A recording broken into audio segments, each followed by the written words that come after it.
देवाय ओम नमो भगवते वासुदेवाय। हम याद करते हैं अपने पूज्य गुरुदेव श्रील प्रभुपाद जी को, और साथ ही साथ श्री श्री राधा गोविंदा मंदिर मैंगलोर के जो अध्यक्ष हैं नमो निष्ठा दास प्रभु जी को, उनको नमन करते हैं। साथ ही साथ अपने आचार्यों को, अपने शिक्षा गुरुओं को, अपने दीक्षा गुरुओं को, सबको नमन करते हैं और आप सभी भक्तों का स्वागत करते हैं और पांचांग प्रणाम करते हैं। तो आज का अध्याय छठा अध्याय है। छठे अध्याय में पहुंच गए हम लोग, जिसका नाम है ध्यान योग। ध्यान योग, हम ध्यान के बारे में पढ़ेंगे।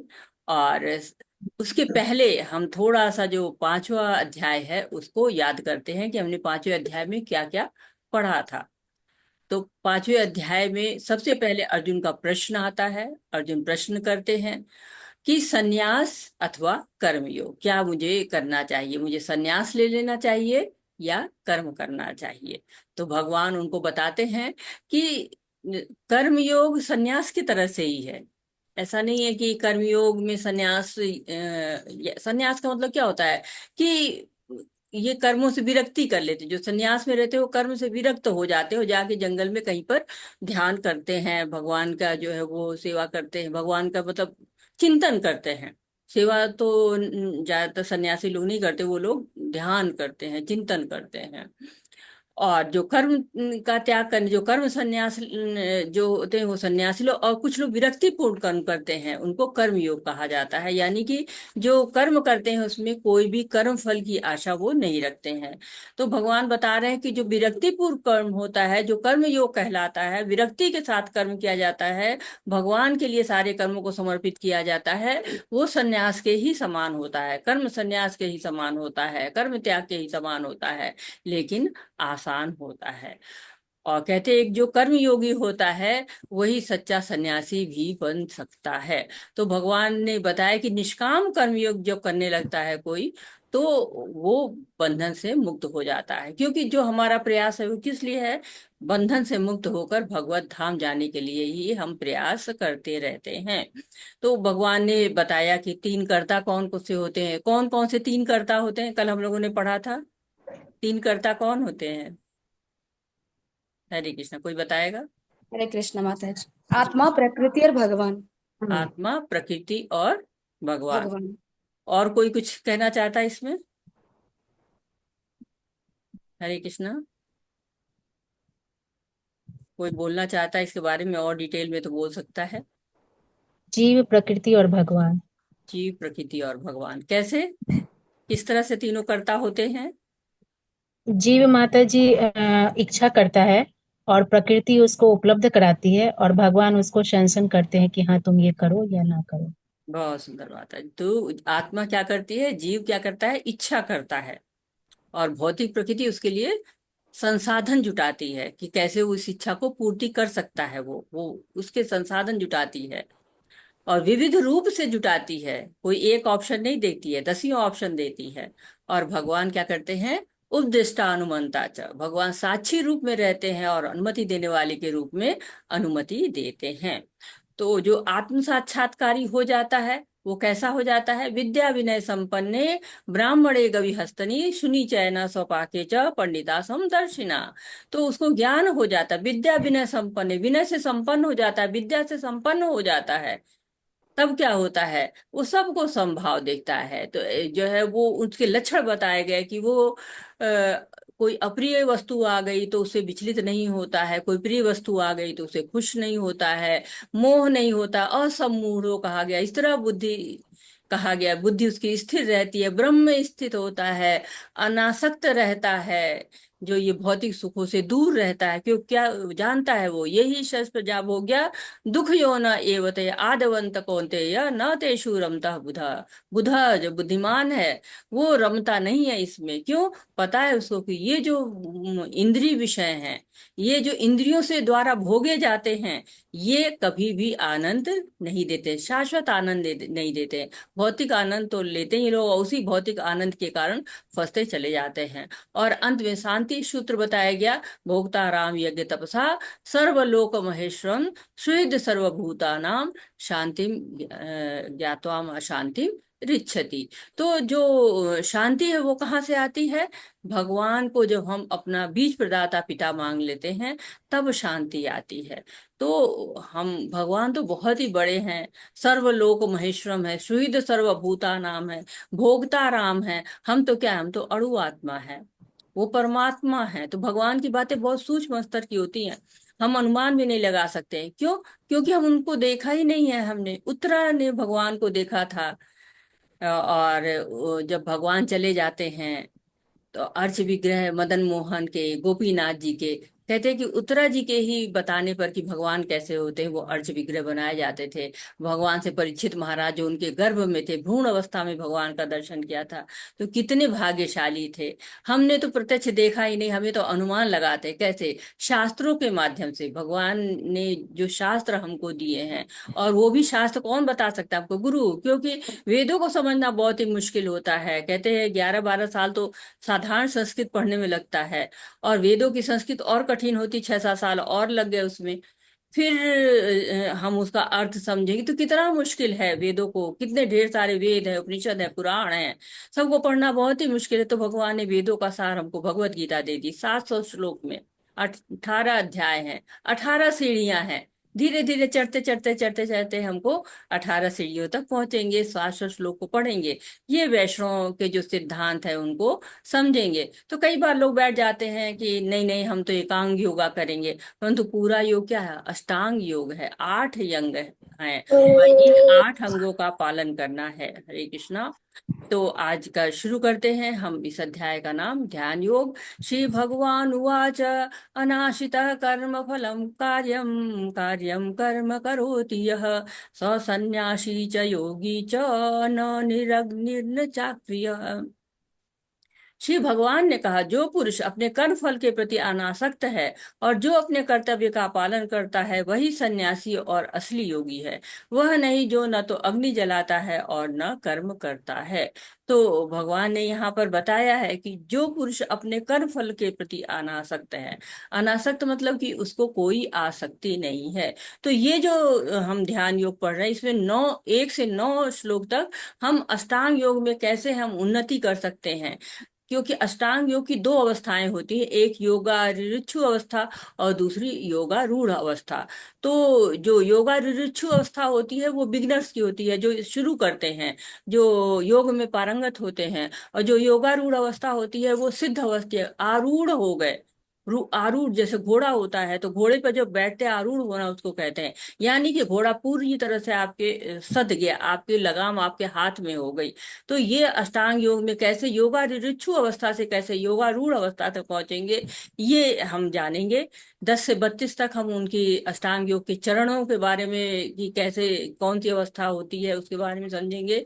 और फिर हम कैसे असफल योगी जो हो जाते हैं उनका गंतव्य क्या होता है, और भक्ति योगी जो सर्वोच्च योगी होता है उसके बारे में हम पढ़ेंगे। तो 5वां अध्याय हमारा निष्काम कर्म योग के द्वारा हमको बताया गया, और संक्षेप में जो 27वां श्लोक था उसमें संक्षेप में अष्टांग योग के बारे में बताया गया कि उसके द्वारा मुक्ति मिल सकती है। तो इस अध्याय में वही हम जानेंगे जो कि मन के बारे में भी कहा गया कि मन पर नियंत्रण आवश्यक है, इंद्रियों पर नियंत्रण आवश्यक है।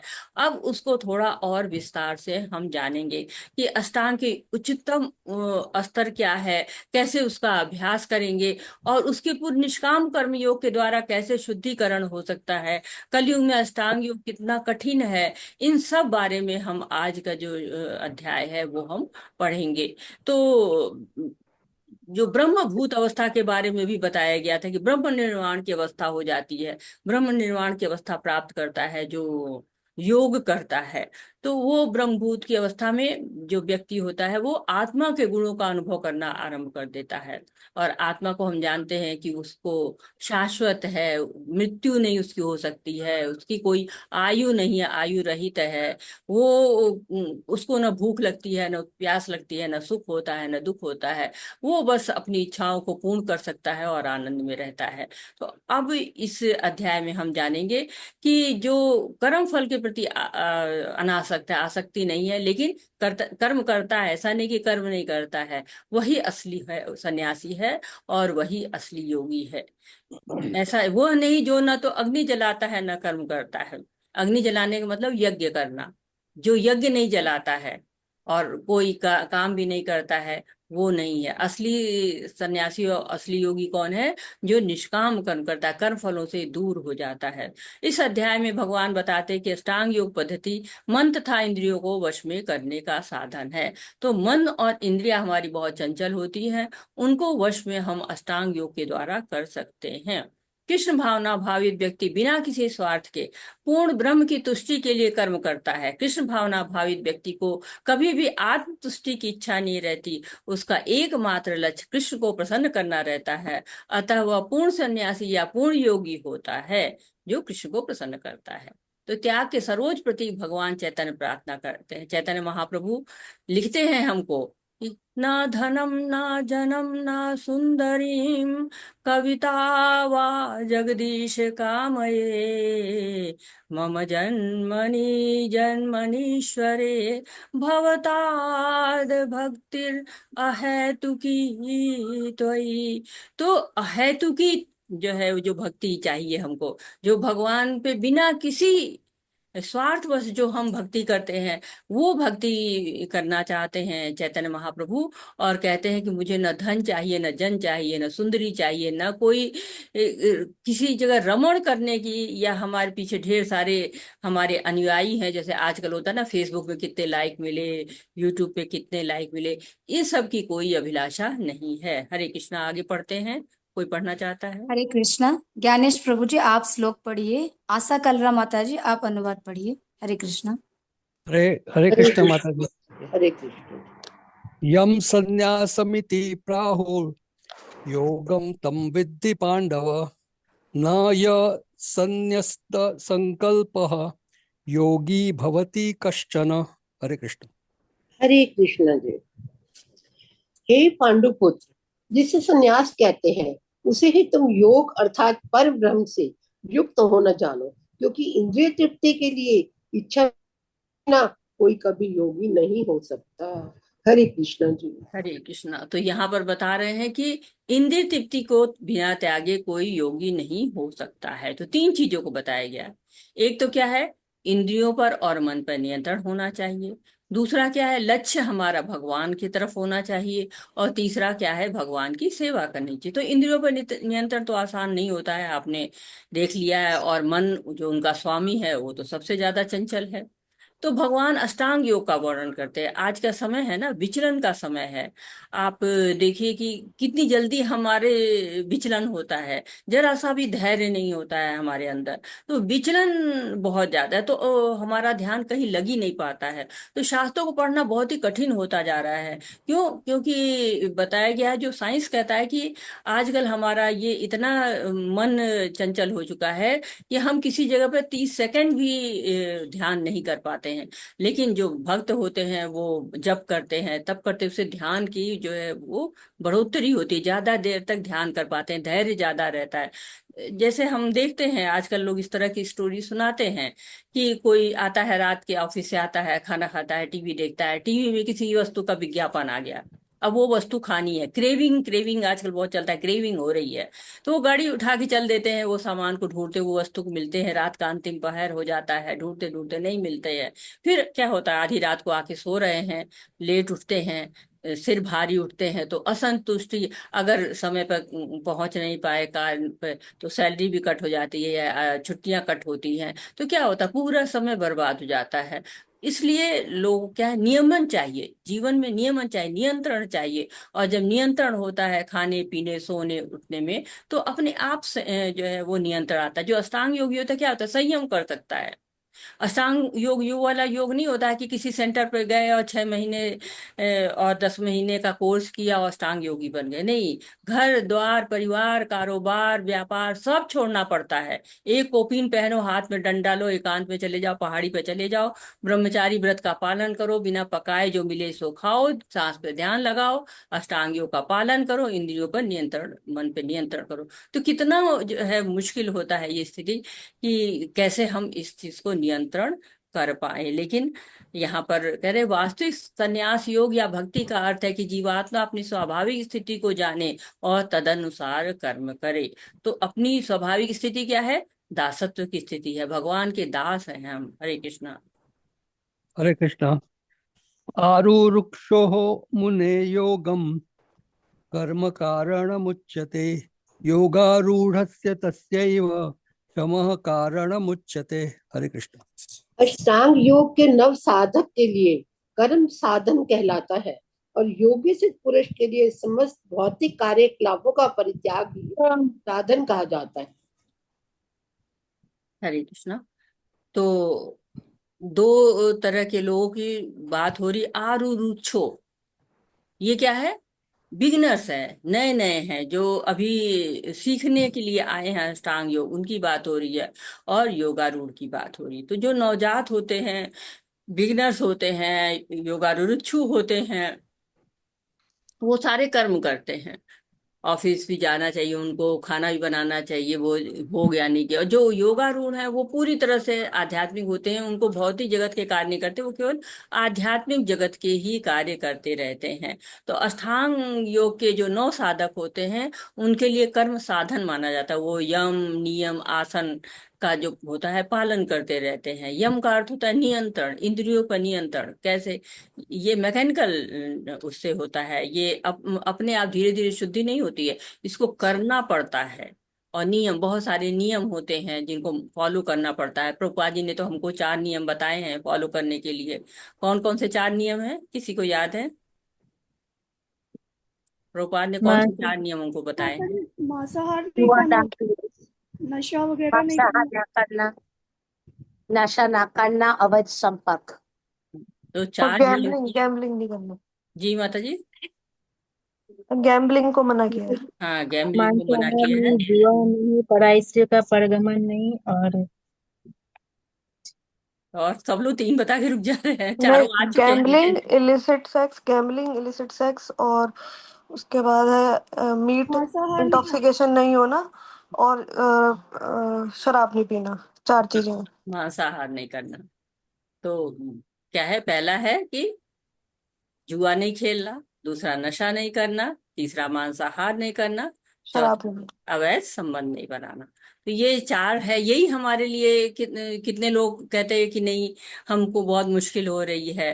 और आगे अभी हम और इसको नियमों को और विस्तार में पढ़ेंगे। हरे कृष्ण। हरे कृष्ण। यदा ही न इंद्रियर्थेषु न कर्मसु अनुषज्जते, सर्वसंकल्प संन्यासी योगारूढ़ तथा उच्यते। हरे कृष्ण। जब कोई पुरुष समस्त भौतिक इच्छाओं का त्याग करके ना तो इंद्रिय तृप्ति के लिए कार्य करता है, ना काम कर्मों में प्रवृत्त होता है, तो वह योगारूढ़ कहलाता है। हरे कृष्ण जी। हरे कृष्णा। तो योगारूढ़ क्या होता है? वो इंद्रिय तृप्ति भी नहीं करता, सकाम कर्म भी नहीं करता, चाहे मतलब भविष्य में भी उसकी भोग की कोई इच्छा नहीं रहती, जो वर्तमान में भी कोई उसकी भोग की इच्छा नहीं रह सकती। वो भक्ति में लगा रहता है। इंद्रियों पर नियंत्रण बहुत आवश्यक होता है इसमें, जो अष्टांग योग होता है। और जो सन्यासी का कर्तव्य होता है कि अगर वो एक बार योग में चला गया है, तो पुनः उसको इस जगत में वापस न आना पड़े। तो नियंत्रण उसके लिए बहुत जरूरी होता है। समस्त भौतिक क्रियाकलापों का त्याग करता है। अपनी आइडेंटिटी, जो हमारा आई होता है, मैं, उसको भी त्याग कर देता है, सारे पदों का त्याग कर देता है। तो लोग जो है वो इस स्थिति में पहुंचने के लिए बहुत ही परिश्रम करते हैं। क्यों? क्योंकि इच्छाएं हमारे अंदर समुद्र की लहर की तरह से उठती है। हम एक इच्छा को हम जैसे दबाते हैं या उसको पूरी करते हैं, दूसरी इच्छा हमारे अंदर आ जाती है। तो ये पानी का जैसे बहाव होता है ना, जैसे नदी होती है, तेज धारा होती है, उसको मोड़ सकते हैं, लेकिन उसको नियंत्रित करना बहुत मुश्किल होता है। वैसे हमारी इच्छाएं हैं, लहरों की तरह से होती रहती हैं। हरे कृष्णा। हरे कृष्ण। उद्धरेत आत्मना आत्मानं न आत्मानं अवसादयेत, आत्मा एव हि आत्मनः बन्धुः, आत्मा एव रिपु आत्मनः। हरे कृष्ण। मनुष्य को चाहिए कि अपने मन की सहायता से अपना उद्धार करे और अपने को नीचे ना गिरने दे। ये मन बद्ध जीव का मित्र भी है और शत्रु भी। हरे कृष्ण हरे जी। कृष्णा। तो ये मन का बहुत महत्व होता है। कहते हैं कि प्रसंग के अनुसार आत्मा शब्द का शरीर, मन और आत्मा होता है। योग पद्धति में मन तथा आत्मा का विशेष महत्व है, क्योंकि मन ही योग पद्धति का केंद्र बिंदु है। अतः इस प्रसंग में आत्मा का तात्पर्य मन होता है। तो एक तरह से मन के लिए कहा गया कि मन पे नियंत्रण बहुत ही आवश्यक होता है। मन मित्र और शत्रु दोनों हमारा हो सकता है। मन अगर हमारे कहे के अनुसार चलता है तो हमारा मित्र होता है, अगर हमारे कहे के विपरीत चलता है तो वो शत्रु बन जाता है। तो जीव स्वतंत्र है, जीव को तटस्था शक्ति कहा गया है। तटस्था शक्ति क्यों है? क्योंकि वो माया की तरफ भी जा सकता है और भगवान की तरफ भी जा सकता है, इसलिए वो तटस्था शक्ति कहा जाता है। और उस तटस्था शक्ति में मन का बहुत ही रोल होता है, क्योंकि वो मन ही है जो उसको माया की तरफ ले जाए, और वो मन ही है जो उसको ये भौतिकता की तरफ ले जाए, भौतिकता की तरफ की ले जाए, चाहे आध्यात्मिकता की तरफ ले जाए। और यही मन के अनुसार जब कर्म करता है आदमी तो बंधन में पड़ता है, और यही कर्म के द्वारा मुक्त भी हो सकता है, क्योंकि सारे कर्म भगवान को समर्पित कर सकता है। हरे कृष्णा। हरे कृष्णा। बंधुरात्मात्मनस्तस्य येनात्मैवात्मना स्थितः अनात्मनस्तु शत्रुत्वे वर्तेतात्मैव शत्रुवत्। हरे कृष्ण। जिसने मन को जीत लिया है उसके लिए मन सर्वश्रेष्ठ मित्र है, किंतु जो ऐसा नहीं कर पाया उसके लिए मन सबसे बड़ा शत्रु बना रहेगा। हरे कृष्ण जी। तो इसमें महत्व क्या दिया? आत्मनः, अपने द्वारा, आत्मनाम, स्वयं का उद्धार करे। जो अपने द्वारा अपना ही उद्धार करे, यहाँ बताए अपने द्वारा अपना ही उद्धार करना। ये कैसे हो सकता है?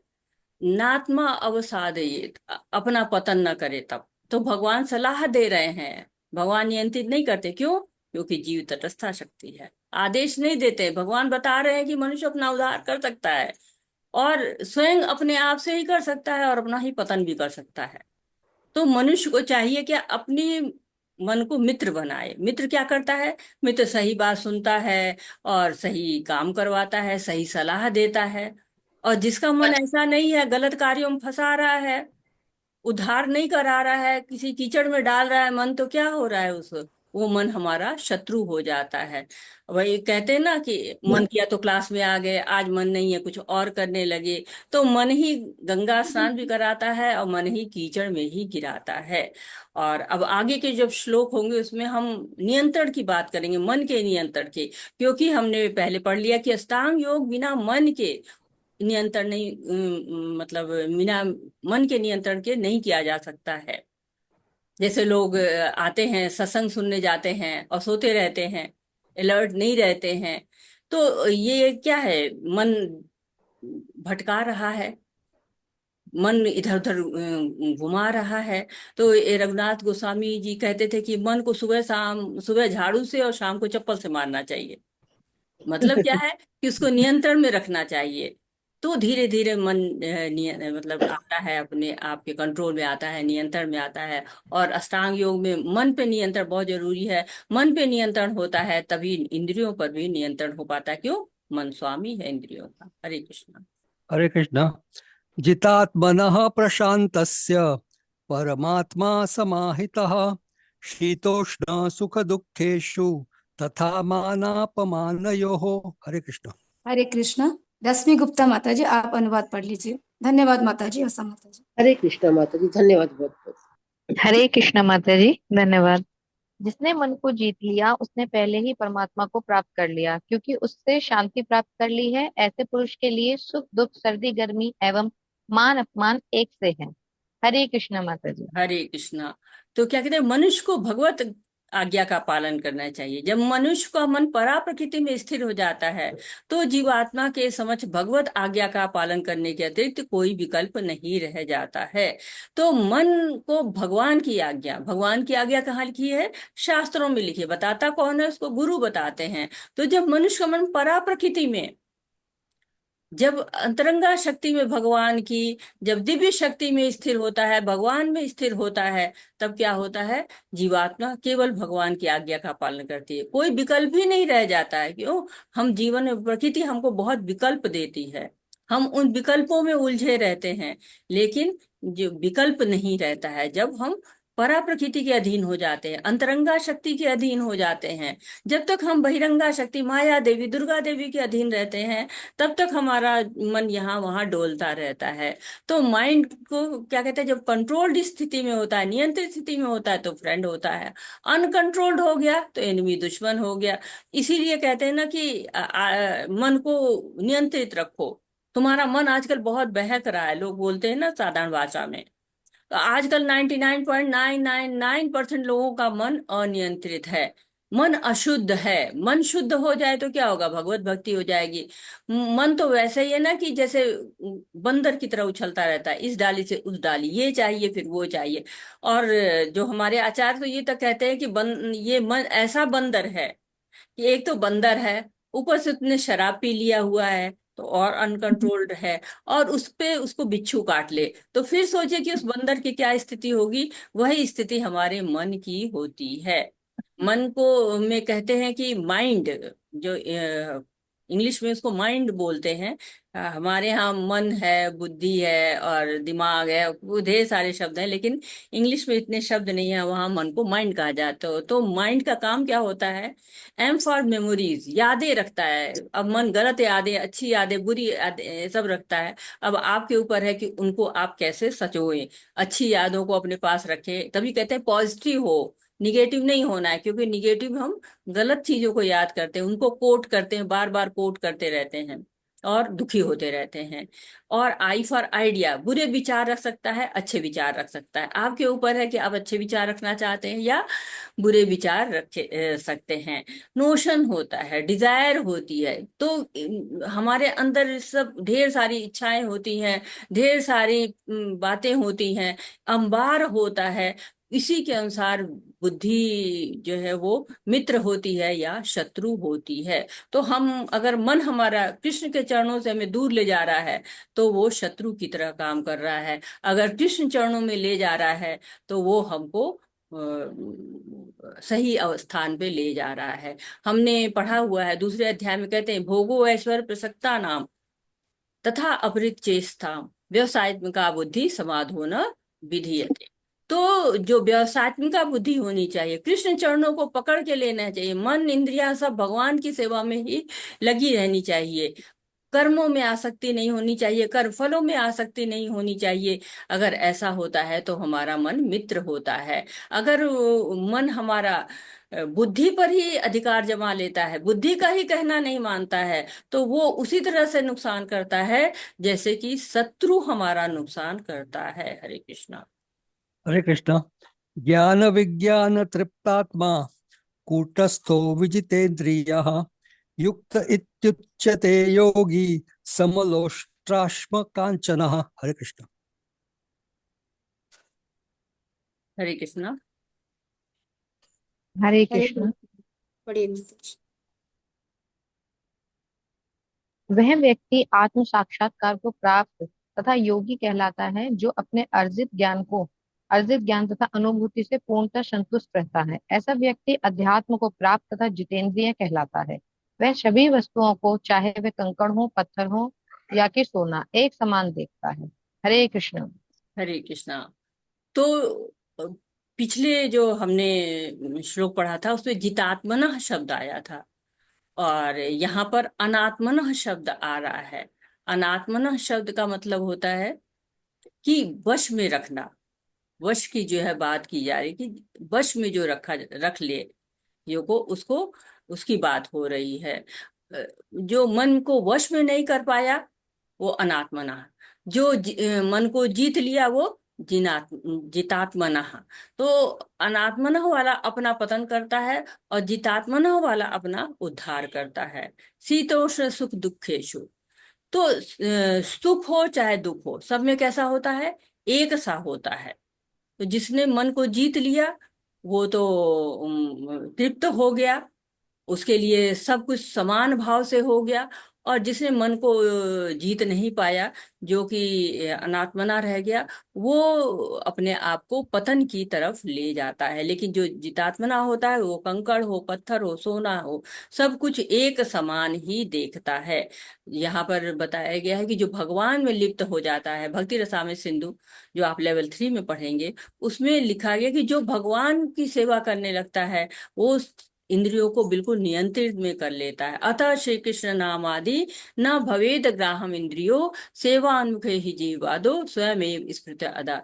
जब कोई व्यक्ति दूषित इंद्रियां भले ही है, उनसे भगवान का नाम रूप गुण लीला सब समझने लगता है, उसकी सेवा करने लगता है, तो क्या होता है, जो हमारी जीवा होती है, जीवा पर भगवान का नाम खुद ही आ जाता है, अपने आप ही उत्पन्न होना शुरू हो जाता है। तो ये लक्षण होते हैं उसके, जो जितात्मन है, जिसने जीत लिया है अपने मन को। हरे कृष्णा। हरे कृष्ण। सुहृत मित्र अरि उदासीन मध्यस्थ देश द्वेष बंधुषु साधुषु अपि च पापेषु समबुद्धि विशिष्यते। हरे कृष्ण। जब मनुष्य निष्ठुरों, प्रिय मित्रों, तटस्थों, मध्यस्थों, ईर्ष्यालु, शत्रुओं तथा मित्रों, पुण्यात्मों एवं पापियों को समान भाव से देखता है, तो वह और भी उन्नत माना जाता है। हरे कृष्ण माता हरे जी। कृष्णा। तो अभी जब इसका पहले देखा था, तो भगवान ने बताया था हमको कंकड़ में और सोना में एक जैसे होता है। यहाँ बताया भगवान ने कि चाहे कंकड़ हो, पत्थर हो या सोना हो, तो ये क्या है, पदार्थ है, निष्क्रिय चीज है, चेतना नहीं है इनमें। लेकिन यहाँ पर किसको बता रहे हैं, जब मनुष्य निष्कपट हितैषियों, प्रिय मित्रों, तटस्थों, मध्यस्थों, ईर्ष्यालुओं, शत्रुओं, मित्रों, पुण्यात्माओं एवं पापियों को समान भाव से देखता है। ये सब क्या है, सारी की सारी चेतन लोग हैं। चेतना वाले लोगों की बात करें कि पहले तो वो कंकड़ और पत्थर को एक तरह से समान समझता है, और अब वो ये जो चेतन लोग हैं, इनको भी समान भाव से देखता है। तो ये चेतन लोगों की तरह तरह की कैटेगरी बताई गई है। लेकिन जो भक्त होता है, वो क्या है, इनसे भी ऊपर होता है। क्यों, इन सबको समान भाव से देखता है। हरे कृष्णा। हरे कृष्ण। योगी युंजित सततम आत्मानं रहसि स्थितः एकाकी यत चित्तात्मा निराशी अपरिग्रह। हरे कृष्ण। हरे कृष्ण। योगी को चाहिए कि वह सदैव अपने शरीर, मन तथा आत्मा को परमेश्वर में लगाए, एकांत स्थान में रहे और बड़ी सावधानी के साथ अपने मन को वश में करे। उसे समस्त आकांक्षाओं तथा संग्रह भाव की इच्छाओं से मुक्त होना चाहिए।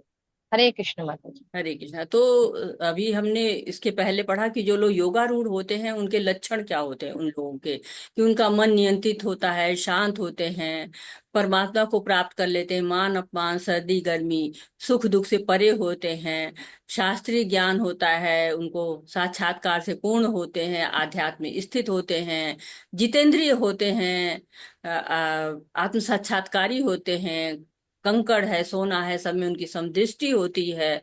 और 10वें नंबर पे हमने जाना कि सभी व्यक्तियों के प्रति वो समभाव होते हैं।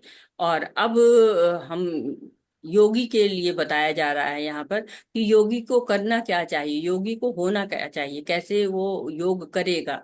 अब उसके बारे में धीरे धीरे बताया जा रहा है कि एकांत में रहना चाहिए उसको। क्यों एकांत में क्यों रहना चाहिए, क्योंकि जो योगी अकेले रहेगा, तब ही उसका शरीर, मन तथा आत्मा परमेश्वर में लगेगा। अधिकतर होता है कि हम एकांत में जब नहीं रहते हैं, तो हम समाज में रहते हैं, उसके प्रति हमारे सारी सोच उधर चली जाती है। लेकिन जब शरीर, मन और आत्मा को परमेश्वर में लगाना है, तो एकांत स्थान में रहे। और एकांत स्थान में रहने के बाद क्या है, बहुत सावधानी से, कहा गया बड़ी सावधानी से, इसका मतलब कि असावधानी होने की काफी चांसेस हैं। इसलिए बड़ी सावधानी रखनी है और उससे मन को वश में करना। क्यों कि बताया गया ना कि मन बहुत ही चंचल है, और उसे समस्त आकांक्षाओं तथा संग्रह भाव की इच्छाओं से मुक्त होना चाहिए। तो जितनी भी इच्छाएं हैं, संग्रह भाव बहुत होता है। क्यों, जीव में लालच बहुत होता है, वो सब चीज चाहता है जमा कर लो। एक है तो उसको 11 बनाओ, 11 है तो 111 बनाओ। और एक ये नहीं है कि केवल हम जीवन में एक ही चीज से संग्रह करते हैं कि हाथ पैरों से उठाया संग्रह कर लिया। नहीं, हम संग्रह कई चीजों से करते हैं। एक तो योग बुद्धि से संग्रह करते हैं, दूसरा भोग बुद्धि से संग्रह करते हैं। तो ये हम हमेशा चाहते हैं कि हम स्वामित्व बना रहे, हमारा कंट्रोल बना रहे। हम सब पे कंट्रोल करना चाहते हैं, पति पे, पत्नी पर, बच्चों पर, समाज पर, शिष्यों पर, सब पे कंट्रोल करना चाहते हैं। ये भी एक संग्रह का एक जो है रूप ये भी होता है। तो ये बिना स्वामित्व के रहना है, बिना संग्रह भाव से रहना है, अंतःकरण को अपने शुद्ध करना है, और इंद्रियों को वश में रखना है, मन को एकांश में रखना है, एकांत में रहना है, स्थित रहना है, और चिंतन में लगना है। संसार से किसी चीज की आशा नहीं रखनी है कि ये संसार से हमको ये मिल जाएगा। अपरिग्रह की स्थिति हो जाती है।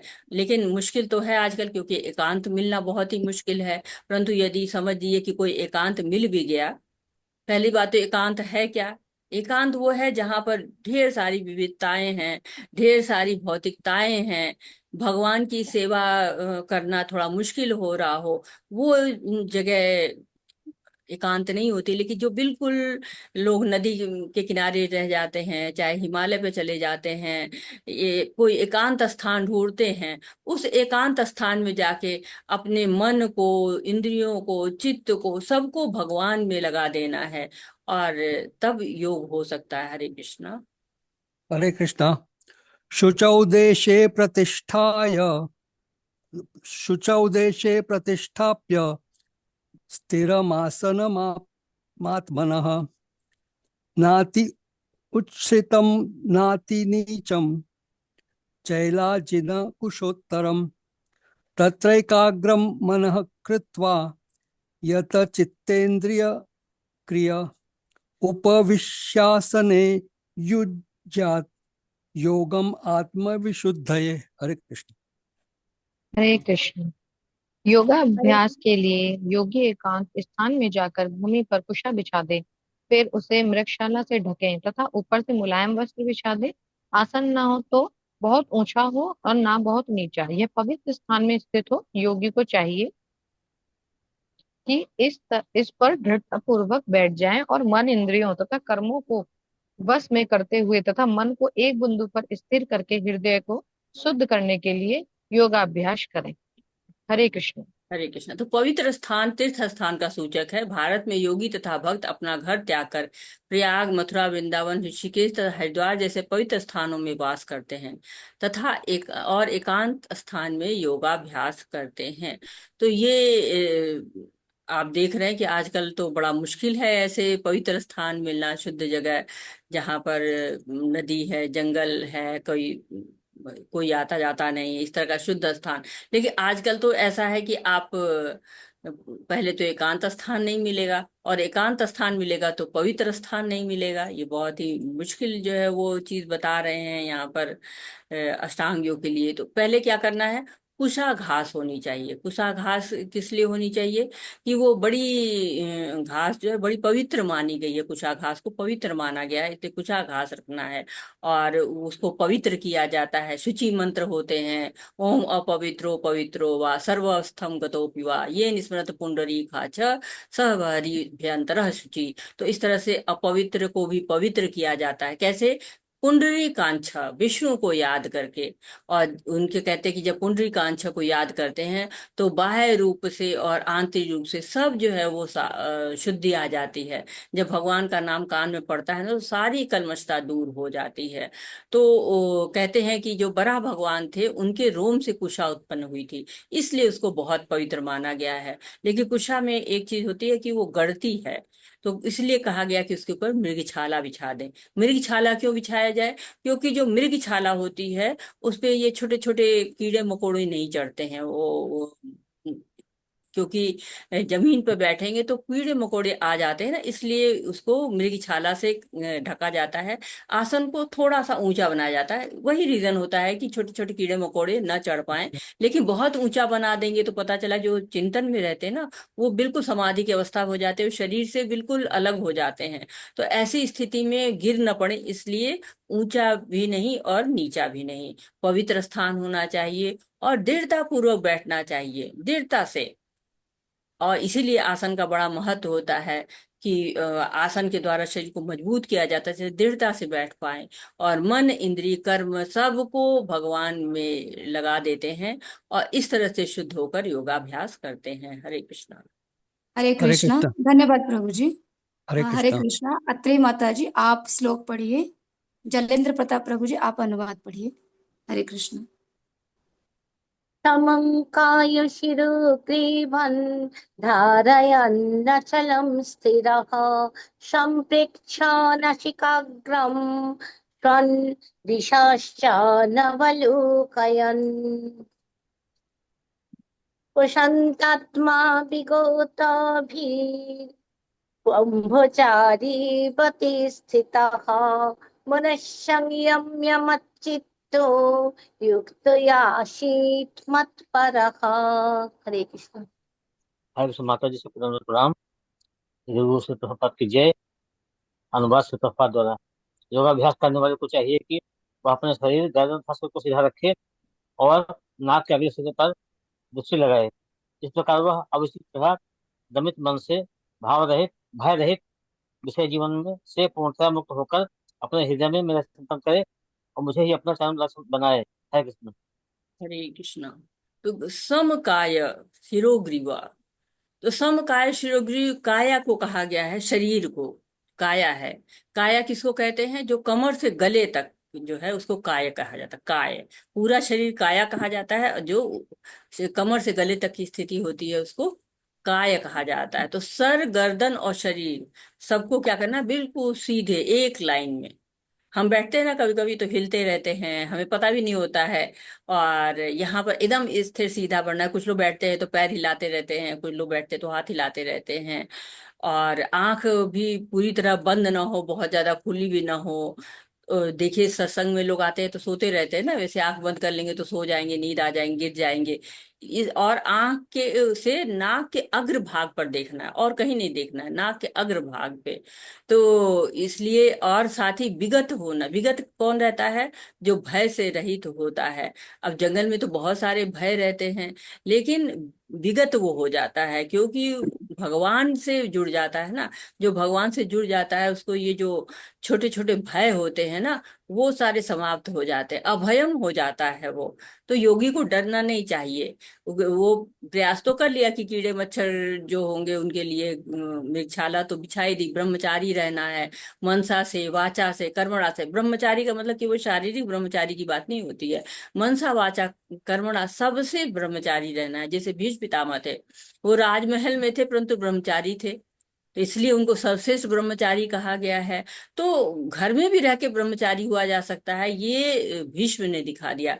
कैसे उनके मन पे इतना संयम संयम था। मत चित्तो, मन को मुझ में लगाओ और युक्त आसीत बैठ जाओ। मत पर कृष्ण भावना भावित, मेरे जय परायण होके रहो। तो 24 आवर्स केवल कृष्ण की चिंता करनी है कि हाँ वो कृष्ण कैसे। अब देखिए अर्च विग्रह है आपके सामने, कितने सुंदर हैं, फिर भी हम 24 घंटे नहीं देख पाते हैं, हम फिर भी इधर उधर हट जाते हैं। लेकिन वो ध्यान लगाना है बिल्कुल, परमात्मा जो हमारे अंदर बैठा हुआ है उस पर ध्यान लगाना है।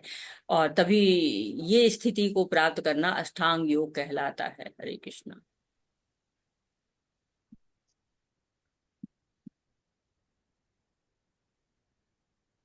पढ़िए माता जी। युञ्जनेवं सदतिमानै योगिनि यतमानशः शान्तिर्निर्वाणपरमं मत्संस्थामधिगच्छति। हरे कृष्ण। माता जी, इस प्रकार शरीर मन तथा कर्म में निरंतर संयम का अभ्यास करते हुए संयमित होने वाले योगी को इस भौतिक अस्तित्व की समाप्ति पर भगवत धाम की प्राप्ति होती है। हरे कृष्ण। हरे कृष्णा। तो ऐसा व्यक्ति कहाँ होता है? मेरे धाम को आता है, मेरे धाम को पहुंच जाता है। कौन सी स्थिति प्राप्त करता है? ब्रह्म निर्वाण की स्थिति को प्राप्त करता है, शांति निर्वाण की स्थिति को प्राप्त करता है। तो ये कह रहे हैं कि अब योगाभ्यास के चरम लक्ष्य का स्पष्टीकरण किया जा रहा है। चरम लक्ष्य पे पहुंच गए योगाभ्यास के द्वारा। किसी भौतिक सुविधा की प्राप्ति के लिए नहीं किया जाता। इसका उद्देश्य तो भौतिक संसार से विरक्ति करना होता है। जो कोई इसके द्वारा स्वास्थ्य लाभ चाहता है या भौतिक सिद्धि प्राप्त करने का इच्छुक होता है, वह भगवत गीता के अनुसार योगी नहीं है। न ही भौतिक अस्तित्व की समाप्ति का अर्थ शून्य में प्रवेश है, क्योंकि यह कपोल कल्पना है। तो चरम लक्ष्य प्राप्त कर लेता है। जो अष्टांग योग में चरम लक्ष्य क्या होता है? भगवान को प्राप्त कर लेना। भगवान की प्राप्ति के लिए तो इतना प्रयास करता है मनुष्य। तो भगवान कहते हैं कि मनुष्य किसी भी समय ब्रह्मणी स्थिति को प्राप्त कर सकता है और भगवत धाम को जा सकता है। कौन सा भगवत धाम? जहां पर न सूर्य की आवश्यकता है, न चांद की, न बिजली की, स्वतः प्रकाशित है वो ब्रह्म जो है धाम भगवान का। ब्रह्म संहिता में आप पढ़ते हैं तो बहुत ही सुंदर वर्णन उसका हुआ है। तो जो योगी होता है वो चरम लक्ष्य उसका कौन होता है? भगवान ही होते हैं, और भगवान के भगवत धाम को प्राप्त करना होता है। तो हमने जो पढ़ा हुआ है पिछले ब्रह्म निर्वाण की स्थिति में, नेक्स्ट की शांति को हमने पढ़ा हुआ है, शाश्वत शांति को हमने पढ़ा हुआ है, वो योगी उस स्थिति को ही प्राप्त कर लेता है। हरे कृष्णा। नतस्तु योगोऽस्ति न चैकान्तमनस्नतः न चाति स्वप्नशीलस्य जाग्रतो नैव चार्जुन। कौन सा श्लोक पढ़ा माता जी आपने? 16वां? जी माता। जी माता जी। जी 16। हरे माता जी। हे अर्जुन, जो अधिक खाता है या बहुत कम खाता है, जो अधिक सोता है अथवा जो पर्याप्त नहीं सोता, उसे योगी बनने की कोई संभावना नहीं है। हरे कृष्ण। हरे कृष्णा। तो यहाँ पर किसका अभ्यास करना है? नियमित जीवन का, संतुलित जीवन का। खाना सोना सब जो है वो जरूरी है। तो क्यों? क्योंकि नेक्स्ट की शांति प्राप्त करनी, नेक्स्ट की भक्ति प्राप्त करनी है। भगवती उत्तमा श्लोक है, भक्तिर भवति नेष्ठ की। भक्ति नेष्ठ की कब हो जाती है? जब हम योगारूढ़ अवस्था को प्राप्त कर लेते हैं, शाश्वत शांति को प्राप्त कर लेते हैं। जो हमने पहले पढ़ा हुआ है 5.29 में कि शांति सूत्र के द्वारा शाश्वत शांति मिलती है। तो संतुलित होना चाहिए, भजन में भी, भोजन में भी, और सोने में भी। जो हम खाते हैं ना, वो कहते हैं कि जैसा अन्न वैसा मन। और योग में मन का बहुत ही रोल होता है। हमने अभी पढ़ा है ना कि मन को हम यम नियम से बिल्कुल ट्रेंड कर देते हैं योग के लिए, और आसन प्राणायाम से शरीर को ट्रेंड कर देते हैं, और उसके द्वारा जो है वो प्रत्याहार के द्वारा इंद्रियों पर नियंत्रण कर लेते हैं। तब ध्यान धारणा और समाधि की स्थिति आती है। तो जो हम खाते हैं उससे हमारा शरीर प्रभावित होता है, और हमारा सूक्ष्म शरीर भी प्रभावित होता है। हमारा भौतिक शरीर तो प्रभावित होता है, सूक्ष्म शरीर भी प्रभावित होता है। सूक्ष्म शरीर क्या है? मन बुद्धि और अहंकार।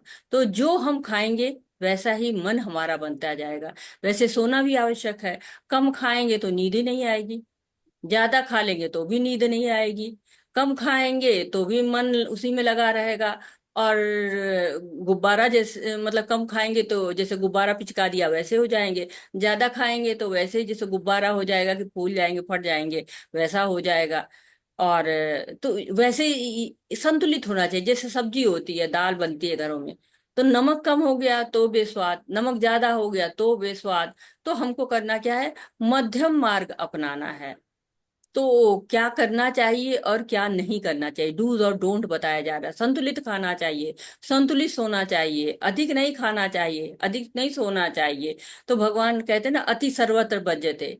कोई अति कहीं भी नहीं करनी चाहिए। ज्यादा खा लेंगे तो आलस आएगा, जब पूजा में मन ही नहीं लगेगा, पेट अलग परेशान करेगा। और नहीं खाए रहेंगे तो पेट पकड़ के बैठ जाएंगे, बार बार भोग का ही चिंतन आएगा कि अरे आज प्रसादम नहीं मिला है, तो चिंतन वहां हो जाएगा।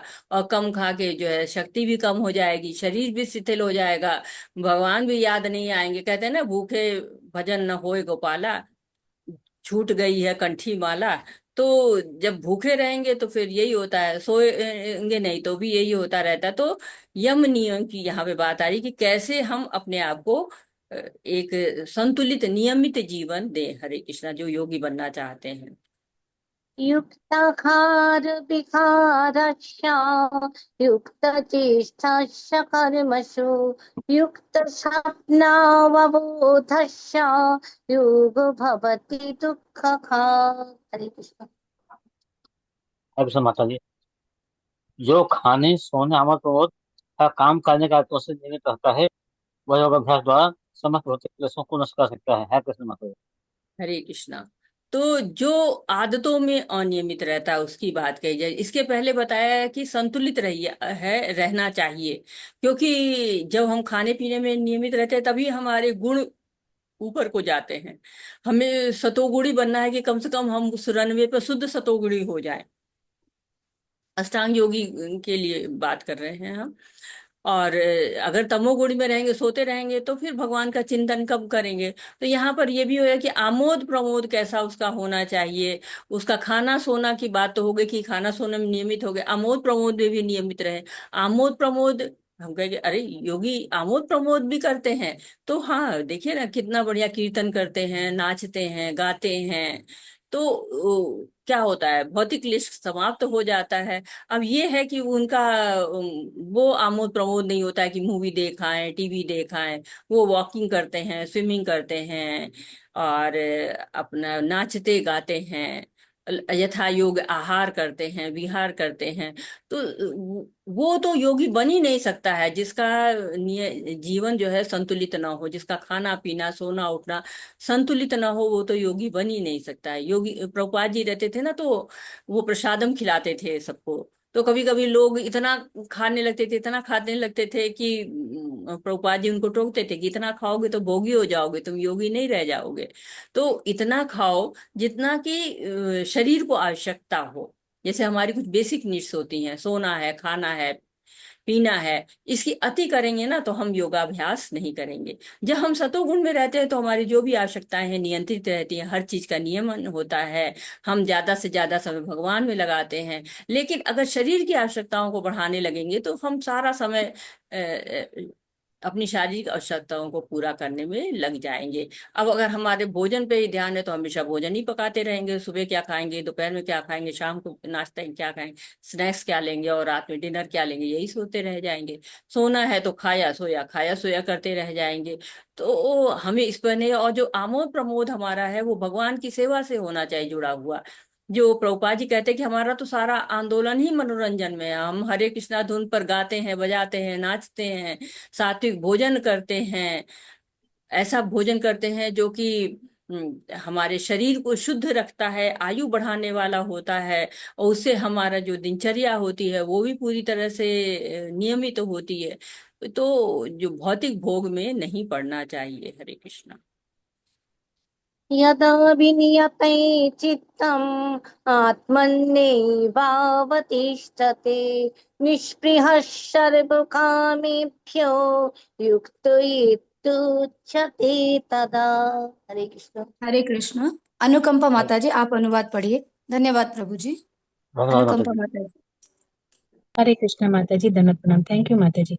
जब योगी योगाभ्यास द्वारा अपने मानसिक कार्यकलापों को वश में कर लेता है और अध्यात्म में स्थित हो जाता है, अर्थात समस्त भौतिक इच्छाओं से रहित हो जाता है, तब वह योग में सुस्थिर कहा जाता है। हरे कृष्ण माता जी। हरे कृष्णा। साधारण मनुष्य की तुलना में योगी के कार्यों में यह विशेषता होती है कि वह समस्त भौतिक इच्छाओं से मुक्त होता है, जिनमें मैथुन प्रमुख है। एक पूर्ण योगी अपने मानसिक कार्यों में इतना अनुशासित होता है कि उसे कोई भी भौतिक इच्छा विचलित नहीं कर सकती। यह सिद्ध अवस्था कृष्ण भावना भावित व्यक्तियों द्वारा स्वतः प्राप्त हो जाती है, जैसा कि श्रीमद् भागवतम में कहा गया है, सवै मन कृष्ण पदार बिंदयो।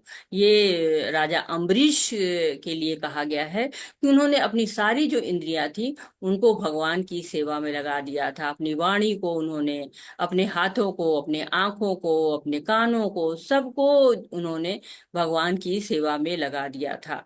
तो इस तरह से यहाँ भौतिक इच्छाएं जब तक बनी रहती हैं तब तक ही हमारे मन यहाँ वहाँ अनियंत्रित होता रहता है। तो हमें जब अष्टांग योगी जो होते हैं वो क्या करते हैं, 8 नियमों का पालन करते हैं, कुछ लोग एकांगी भक्ति करते हैं, अपना एक जगह बैठ जाते हैं, ध्यान करते हैं, वो एकांग योग होता है। लेकिन पूरा योग क्या है? अष्टांग योग है, 8 अंग हैं। जब 8 अंगों का पालन करते हैं तब अष्टांग योग पूरा होता है, सिद्धा अवस्था तभी आती है। तो यम नियम का पालन करना अति आवश्यक है, अन्यथा हम उद्देश्य को प्राप्त नहीं कर पाएंगे। तो अपने उद्देश्य के लिए यम और नियम मतलब ये होता है कि क्या करना चाहिए और क्या नहीं करना चाहिए, नियम बना लेता है योगी और उसके अनुसार चलता है। आसन यानी कि विभिन्न तरह की मुद्राएं बनाते हैं। आसन केवल बिछाने की बातें नहीं होती कि हाँ हमने ये आसन बिछा दिया, दोनों चीजें उसमें शामिल होती है। एक तो आसन बिछाना, जैसे हमने पढ़ा कि आसन ऊंचा नहीं होना चाहिए, कुशा बिछानी चाहिए, उसके अंदर छाला होनी चाहिए, और उसके ना ऊंचा होना चाहिए ना नीचा होना चाहिए। फिर विभिन्न तरह की योग मुद्राएं होनी चाहिए, और इन योग मुद्राओं को इसलिए कहते हैं कि शरीर थोड़ा सा मजबूत हो जाए और उसके आधार पर आगे जो ध्यान धारणा की समाधि स्थित अच्छी हो जाए। और प्राणायाम बहुत प्रचलित है आजकल। प्राणायाम उसमें होता क्या है? सांसों पे नियंत्रण होता है। शरीर के अंदर हमने जाना कि 5 वायु होती हैं, उनको नियंत्रण में करना होता है। फिर प्रत्याहार होता है, जो कि त्याग होता है, इंद्रियों के जो जितने भी क्रियाकलाप होते हैं उनको त्याग देना। जैसे कि आंखों से सुंदर सुंदर देखना, कानों से खूब इधर उधर की भौतिक बातों को सुनना, जीवा से तरह तरह के भोगों का स्वाद लेना, ये सब त्याग देना इंद्रियों के क्रियाकलापों। और धारणा क्या होती है? ध्यान लगाना, चित्त को भटकाना नहीं, एकाग्र होकर ध्यान लगाना है। और ध्यान क्या होता है? मन को भगवान के स्वरूप पर ध्यान रख देना, एकदम योगारूढ़ अवस्था हो जाती है। धारणा तक जो होती है वो योगारिरुच्छु की अवस्था होती है, नवजात की अवस्था होती है। लेकिन ध्यान और समाधि योगारूढ़ अवस्था होती है, पूरी तरह से जो है वो योग पर आरूढ़ हो। जैसे घोड़े पर कहा गया, घोड़े पर जो आरूढ़ हो जाता है, घोड़ा उसकी बिल्कुल मुट्ठी पे होता है। वैसे ही जो योगारूढ़ अवस्था होती है, उसका मन ध्यान में स्थित हो जाता है और वो भूल जाता है, भौतिक सब भूल जाता है। जैसे हिरण्यकश्यप था, उसको चींटियों ने चाट डाला था, वाल्मीकि को दीमक ने ढक लिया था। तो ये समाधि की अवस्था होती है, पूर्ण कृष्ण भावना भावित समाधि इसको कहते हैं। एकाग्र हो जाता है, चित्त की वृत्ति एकाग्र हो जाती है, वन पॉइंट अटेंशन, केवल भगवान पर ध्यान, इधर उधर कोई ध्यान नहीं। और कहते हैं कि जब ये चित्त की निरुद्धावस्था आ जाती है और निर्विकल्प की अवस्था आ जाती है कि कोई और विकल्प ही नहीं, भगवान के अलावा कोई दूसरा ही नहीं है, यही जब अवस्था आ जाती है तो उसको योग कहा जाता है। हरे कृष्णा। यथा दीप निवातस्थो निंगतेषुपमा स्मृता योगिनो जत चित्तस्या युञ्जतो युगमात्मनः। हरे कृष्ण। जिस प्रकार वायु रहित स्थान में दीपक हिलता डुलता नहीं, उसी तरह जिस योगी का मन वश में होता वह आत्म तत्व के ध्यान में सदैव स्थिर रहता है। हरे कृष्ण माता जी। हरे कृष्णा। जब हवा चलती है तो कुछ भी स्थिर नहीं रहता है। हमने देखा है कि वायु चले सब कुछ हिलाती डुलाती रहती है। वैसे ही जब हमारे अंदर इच्छाएं रहती हैं, हमारी स्थिति हिलती डुलती रहती है, स्थिर भाव आता ही नहीं है। जब मन एकदम स्थित हो जाता है, चित्त स्थित हो जाता है, दीपक बताया गया कि जैसे दीपक है, हवा नहीं बहती, बिल्कुल एक लौ जलती रहती है। वैसे ही योगी अभ्यास करता है तो उसका सब मन बुद्धि इंद्रिया सब वश में हो जाती है और बिना हिले डुले भगवान के चिंतन में वो रहता है। तो ये अवस्था जो है वो पूर्ण योगी की होती है। सिद्ध अवस्था में जो योगी होते हैं उनका वर्णन किया गया है कि भौतिक क्रियाओं से पूरी तरह से दूर, शुद्ध मन में अपने को देख सकता है, अपने अंदर अपने को आनंद उठा सकता है, उसकी इंद्रियां असीम सुख का अनुभव करने लगती हैं। हम देखिए, हम अपने अंदर झांकते हैं, नहीं देख पाते, क्यों? अभी हम इतने शुद्ध नहीं हुए हैं।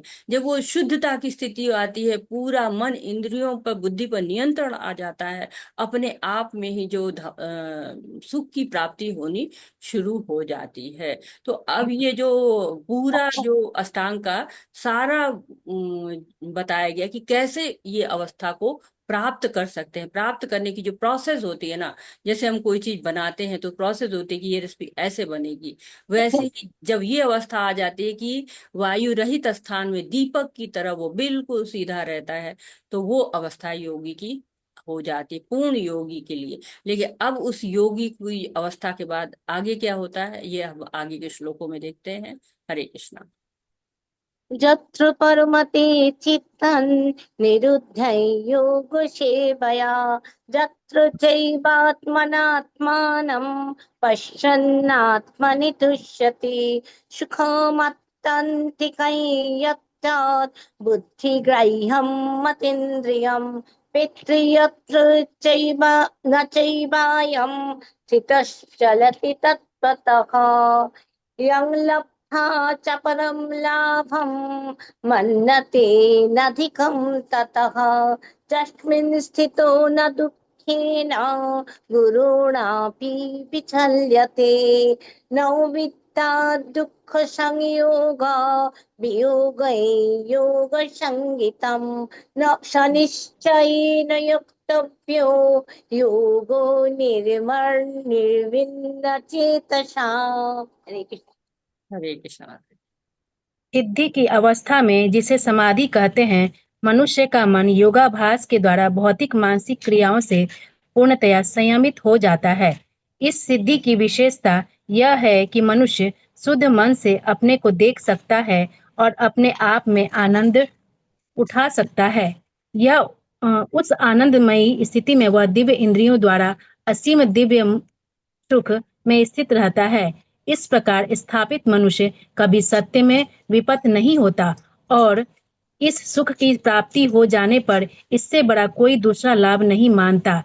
ऐसी स्थिति को पाकर मनुष्य बड़ी से बड़ी कठिनाई में भी विचलित नहीं होता। यह निसंदेह भौतिक संसर्ग से उत्पन्न होने वाले समस्त दुखों से वास्तविक मुक्ति है। हरे कृष्ण माता जी। हरे कृष्णा। तो ये सिद्ध अवस्था प्राप्त हो गई। जो भागवतम में वर्णन है कि जब कर्दम मुनि ये योग कर रहे थे, अष्टांग योग कर रहे थे, और उससे उनको साक्षात्कार हो गया इस योगाभ्यास के द्वारा। और बहुत सारे लोगों का भागवतम में वर्णन है जिन्होंने अष्टांग योग से सिद्धता को प्राप्त किया है। तो कर्दम मुनि को जब भगवान के साक्षात दर्शन होते, बड़े संतुष्ट होते हैं कि उनकी दिव्य इच्छा पूरी हो गई, और चरण कमलों पर गिर जाते हैं, उनके भगवान के प्रेम से भरे हुए हैं, भगवान की प्रार्थना करने लगते हैं। तो ये जो योग की स्थिति है, पतंजलि के में भी इसका काफी वर्णन हुआ है। इस स्थिति को, जो आध्यात्मिक स्थिति को प्राप्त कर लेते हैं, क्योंकि ये कहीं भी भौतिकता से नहीं होता, भौतिक लाभ के लिए होता ही नहीं है कि हम आर्थिक रूप से बड़े समृद्ध हो जाएंगे, हम बड़े इंद्रियों को तृप्त कर लेंगे, इस तरह की इच्छाएं नहीं होती है। क्या होता है? केवल भगवान की चरणों की प्राप्ति, केवल भगवान के चरणों की प्राप्ति, उसके अतिरिक्त कुछ भी नहीं। तो ये स्थिति बहुत मुश्किल से मिलती है। जो कपिल भगवान थे, उन्होंने अपनी माता को भी इस अष्टांग पद्धति को बताया था और कहा था कि इसको अगर कर लेता है कोई व्यक्ति तो बिल्कुल आनंदित हो सकता है, सर्वोच्च अधिकार उसको मिल सकता है। तो उन्होंने इस योग प्रणाली की व्याख्या भी उन्होंने की थी, बताया भी थे इसको कि इसके अभ्यास से भगवान के विष्णु के साक्षात्कार हो जाता है। क्यों? कि योग का लक्ष्य ही है भगवान विष्णु, और इस साधना के द्वारा इस योग में जो सफलता हुई होती है वो यही होती है, अंतिम उपलब्धि यही होती है कि भगवान की प्राप्ति कर लेना। जो धृतराष्ट्र थे, वो उन्होंने भी इस अष्टांग योग को किया हुआ था, क्योंकि जब जीत जाते हैं, पांडव जीत जाते हैं, तो युधिष्ठिर तो धर्मराज थे ना, युधिष्ठिर धृतराष्ट्र की और गांधारी की बहुत सेवा करते हैं, बिल्कुल अपने माँ बाप की तरह उनकी सेवा करते हैं, क्योंकि वो जानते थे कि इनके बच्चे हैं नहीं, और इनके बच्चे अब हैं नहीं तो ये तो अब अकेले महसूस करेंगे, मानसिक रूप से कमजोर हैं, 100 बच्चों की मृत्यु हो जाना आसान बात नहीं होती, उसको झेलना। तो बहुत ही उनको अच्छे से रखते हैं। लेकिन तब विदुर आते हैं, विदुर कहते हैं कि क्या तुम ये क्या कर रहे हो? क्या तुम इसीलिए यहाँ पड़े हो, अच्छा अच्छा खाने के लिए, अच्छा अच्छा सोने के लिए? नाम ही धृतराष्ट्र, रात से चिपके रहते थे। तो कहे कि क्या तुम अपने जीवन कर रहे हो, तुम ऐसे जो है वो पशुओं जैसे जीवन क्यों व्यतीत कर रहे हो? इन्होंने तुम्हारे बच्चों को मारा है और तुम इनका ही जो है वो खाना खा रहे हो। और फिर उनको समझाते हैं, उपदेश देते हैं, और धृतराष्ट्र तैयार हो जाते हैं। फिर वो अष्टांग विधि को पालन करते हैं और प्राप्ति, उनको मुक्ति प्राप्त हुई। उनको भगवत धाम तो नहीं प्राप्त हुआ, लेकिन उन्होंने इसको प्राप्त किया। भागवतम में कहा भी है, वासुदेव भगवती भक्ति योग प्रयोजित जन्याशु वैराग्यम ज्ञानम च यदिखेत कम। लेकिन जो भक्ति करता है ना, वो उससे भी श्रेष्ठ होता है। सबसे श्रेष्ठ भक्ति योग होता है जिसमें भगवान की सेवा करके और हम भगवान को प्राप्त कर सकते हैं। यज्ञ दान तब कर सकते हैं, भगवान की सेवा कर सकते हैं और भगवान को प्राप्त कर सकते हैं। जो लोग ये अष्टांग योग की विधि को नहीं अपना सकते, क्योंकि सब नहीं कर सकते, औरतें तो कर ही नहीं सकती क्योंकि वो ब्रह्मचारी नहीं हो सकती हैं, घर संभालना होता है। लेकिन जो पुरुष भी आजकल एकांत की जगह नहीं है, तो भक्ति योग सबसे आसान होता है। लेकिन जो समाधि को प्राप्त कर लेते हैं, जो पूर्ण अवस्था को प्राप्त कर लेते हैं, जिनको हायर टेस्ट मिल जाता है, तो वो फिर वो कहते हैं कि भगवान में ही रम जाते हैं, भगवान की मतलब भगवान से ही जुड़े रहते हैं। तो ये समाधि पूर्ण अवस्था है, योगारूढ़ अवस्था इसको कही जाती है। एक तरह से आत्मा को परमात्मा का जो है वो मिलन एक तरह से हो जाता है। ऐसे लोग आत्मा राम हो जाते हैं, आत्मा में ही बसते हैं। लेकिन कलयुग में ये इस तरह का कोई योग संभव नहीं है। अर्जुन ने तो इसको रिजेक्ट ही पहले ही कह दिया कि मन बड़ा चंचल है और मन भटकेगा हमारा, कैसे कर पाएंगे, मन स्थिर नहीं रहता है, और इस तरह की बातें वो पहले ही कर चुके हैं। लेकिन ये कहते हैं कि यह निसंदेह भौतिक संसार से उत्पन्न होने वाले समस्त दुखों से वास्तविक मुक्ति है। तो जो ये भौतिकता में नहीं रहते, इसलिए भौतिकता के किसी भी तरह के दुख इनको छू भी नहीं पाते हैं। हरे कृष्ण। पढ़िए माता जी। निश्चयान युक्तभ्यो योग निर्विण्ण चेतसा संकल्प प्रभवन् कामन् त्यक्त्वा सर्वान् शेषतः मनश्चैवेन्द्रियग्रामं विनियम्य शमन्ततः। हरे कृष्ण। हरे कृष्णा। अनिता श्रीवास्तव माता जी, आप अनुवाद पढ़िए। हरे कृष्णा।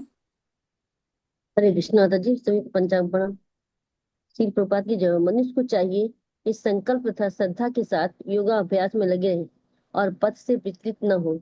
उसे चाहिए कि मनोधर्म से उत्पन्न समस्त इच्छाओं को निर्प्रवाद रूप से त्याग दे और इस प्रकार मन के द्वारा सभी ओर से इंद्रियों को वश में करें। हरे कृष्ण माता जी। हरे कृष्णा। तो अब इन लोगों को बताया कि मनुष्य को चाहिए संकल्प तथा श्रद्धा के साथ योगाभ्यास में लगे और पथ से विचलित ना हो, यानी कि अपने पथ पे चलते रहें, उससे वापस नहीं आना चाहिए। ऐसा नहीं है कि हम योगाभ्यास करके भगवान तक पहुंच गए, योगारूढ़ अवस्था तक पहुंच गए और फिर वापस उसी भौतिक जीवन में हम आ जाएं। उसे चाहिए कि मनोधर्म से उत्पन्न समस्त इच्छाओं को निर्विवाद रूप से त्याग दे, इस प्रकार मन के द्वारा सभी ओर से इंद्रियों को वश में करे। तो ये 24 से लेकर 32 तक श्लोक उन लोगों को वर्णन किया गया है जो कि निराकार तत्व पर ध्यान करते हुए उनसे उनको क्या अनुभव प्राप्त होता है और उसके अलावा उनको आगे क्या करना चाहिए, इसका भी वर्णन यहाँ पर धीरे धीरे होता है। योगाभ्यास करने वाले को दृढ़ संकल्प होना चाहिए। उसे चाहिए कि बिना विचलित हुए धैर्यपूर्वक अभ्यास करे, अंत में उसकी सफलता निश्चित है। उसे यह सोचकर बड़े ही धैर्य से इस मार्ग का अनुसरण करना चाहिए कि यदि सफलता मिलने में विलंब हो रहा है तो निरुत्साहित नहीं होना चाहिए। ऐसे दृढ़ अभ्यासी की सफलता सुनिश्चित है। भक्ति योग के संबंध में रूप गोस्वामी का कथन है, उत्साह निश्चया धैर्या तत्कर्म प्रवर्तनात् संग त्याग सहतो वृत्ति षड्भिर्भक्ति प्रसिद्धति। भक्ति कैसे आगे बढ़ती है ये तरीका बता रहे हैं। और यहाँ पर भी यही कहा गया है कि जब आप दृढ़ता के साथ, संकल्प के साथ, श्रद्धा के साथ योगाभ्यास में लगिए तो पथ से विचलित नहीं होंगे। यहाँ भी कहा जाए उत्साह निश्चय धैर्य, उत्साह धैर्य और संकल्प के साथ भक्ति योग का पालन करना चाहिए। तत्त कर्म प्रवर्तना, तो फिर जो आपका जो कर्तव्य कर्म है, निर्धारित कर्म है, उसको करिए। संग त्यागिए, संग जो लोग हैं भगवान से दूर हैं, जो लोग, उनका संग त्याग दीजिए, भक्तों का संग करिए। तब क्या होता है, क्षणभर भक्ति प्रसिद्धि, तब आपकी भक्ति आगे, ये 6 कार्य करने पर आपकी भक्ति आगे बढ़ सकती है। और यहाँ पे उदाहरण भी दिया हुआ है। जहां तक संकल्प की बात है, मनुष्य को चाहिए उस गौरैया का आदर्श ग्रहण करे जिसके सारे अंडे समुद्र की लहरों में मग्न हो गए थे। बड़ी सुंदर ये कहानी है। कहते हैं कि एक गौरैया ने समुद्र तट पे अंडे दिए, किंतु विशाल समुद्र ने उन्हें अपनी लहरों में समेट ले गया। इस पर गौरैया अत्यंत क्षुब्ध हुई और उसने समुद्र से अंडे लौटा देने के लिए कहा, किंतु समुद्र ने उसकी प्रार्थना पर कोई ध्यान नहीं दिया। अतः उसने समुद्र को सुखा डालने की ठान ली। वह अपनी नन्ही सी चोंच से पानी उलीचने लगी। सभी उसके असंभव संकल्प का उपहास करने लगे, क्योंकि इस कार्य की सर्वत्र चर्चा चलने लगी। जो अंत में भगवान विष्णु के विराट वाहन पक्षीराज गरुड़ ने यह बात सुनी, उन्हें अपनी इस नन्ही पक्षी बहन पर दया आई और वे गौरैया से मिलने गए। गरुड़ इस नन्ही गौरैया के निश्चय से बहुत प्रसन्न हुए और उसकी सहायता करने का वचन दिया। गरुड़ ने तुरंत समुद्र से कहा कि उसके अंडे लौटा दो, नहीं तो उसे स्वयं आगे आने पड़ेगा। इससे समुद्र भयभीत हुआ और उसने अंडे लौटा दिए। यह गौरैया गरुड़ की कृपा से सुखी हो गई। तो जब भक्ति कोई करता है तो भगवान उस पर प्रसन्न होते हैं, किसी न किसी विधि से कृपा करते हैं। बस आपका संकल्प निश्चित होना चाहिए, जैसे गौरैया का था। हरे कृष्ण। शनैः शनैरुपरामेत् बुद्ध्या धृति गृहीतया आत्मसंस्थं मनः कृत्वा न किंचिदपि चिन्तयेत्। हरे कृष्ण। हरे कृष्ण। प्रपात की जय हो। धीरे धीरे क्रमशः धीरे धीरे क्रमशः पूर्ण विश्वास पूर्वक बुद्ध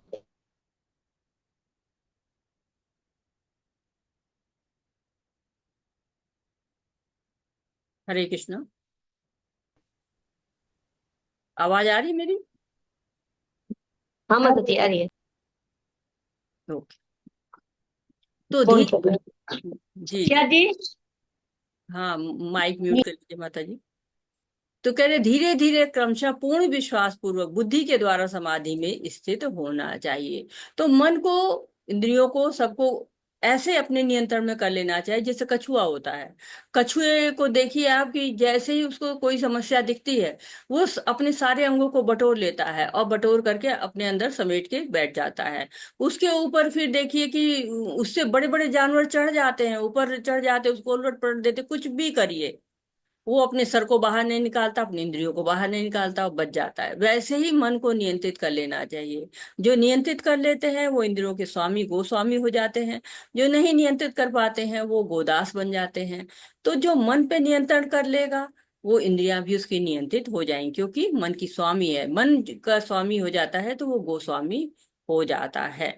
तो इंद्रियां हैं कि हमको सुख देने के लिए, इस भौतिक सुख देने के लिए परेशान रहती हैं, यानी अपने आप को संतुष्ट करने के लिए परेशान होती हैं।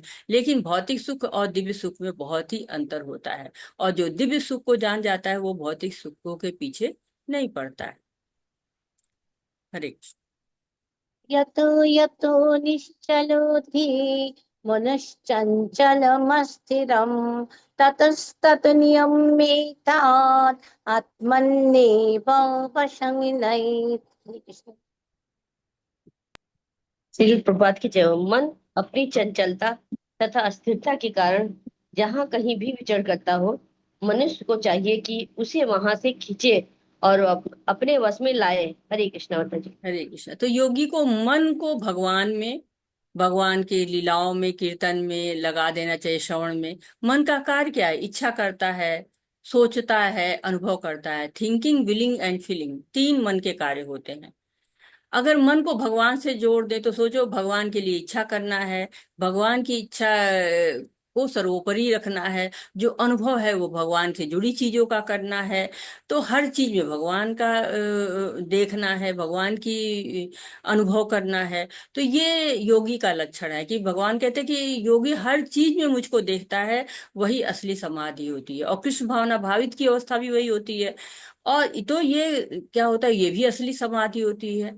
तो भले ही हम भगवान से गुणात्मक एकता रखते हैं, यानी कि भगवान में जो गुण है वो हमारे अंदर भी वो गुण बने हुए हैं, लेकिन हमारे अंदर थोड़ी मात्रा में है, कम मात्रा में है। जैसे समुद्र में होता है, जो समुद्र का स्वाद होता है वो आप एक उजली में पानी ले लीजिए, उसमें भी उतना ही स्वाद होगा, लेकिन क्या है, मात्रा में अंतर होता है। इसी तरह से भगवान सच्चिदानंद हैं। हम भी सच्चिदानंद होना चाहते हैं, लेकिन हमारे अंदर गुण तो है पर मात्रा में कम है, इसलिए हम इस दुनिया में फंस जाते हैं और तरह तरह के भोग भोगते रहते हैं, भोग क्या कष्ट भोगते रहते हैं। हरे कृष्णा। हरे कृष्णा। धन्यवाद माता जी। माता जी मैं श्लोक पढ़ रही हूँ। मधु कपूर माता जी आप अनुवाद पढ़िए। हरे कृष्णा। प्रशांत मनसं ह्योनं योगिनं सुखमुत्तमम् उपैति शान्तरजसं ब्रह्मभूतम् अकल्मषम्। हरे कृष्ण। हरे कृष्णा। धन्यवाद माता जी, आपने मुझे पठन का अवसर दिया। जिस योगी का मन मुझ में स्थिर रहता है वो निश्चय ही दिव्य सुख की सर्वोच्च सिद्धि प्राप्त करता है। वो रजोगुण से परे हो जाता है। वो परमात्मा के साथ अपनी गुणात्मक एकता को समझता है और इस प्रकार अपने समस्त विगत कर्मों के फल से निवृत्त हो जाता है। हरे कृष्णा। हरे कृष्णा माता जी। तो जो भगवान की दिव्य परम भक्ति में जुड़ जाता है, जो भगवान में ही स्थित हो जाता है, प्रशांत मन सा कृष्ण के चरण कमलों में स्थित हो जाता है, योगिना सुखम उत्तमम, वो क्या करता है, उत्तम सुख सर्वोच्च सुख को प्राप्त करता है, सर्वोच्च सिद्धि को प्राप्त करता है। तो वो अवस्था को क्या कहा गया, ब्रह्मभूत अवस्था कहा गया। ब्रह्मभूत वह अवस्था है जिसमें भौतिक कल्मश से मुक्त होकर भगवान की दिव्य सेवा में स्थित हुआ जाता है। मद भक्ति लभते पराम, ये भगवत गीता के में आगे पढ़ेंगे हम।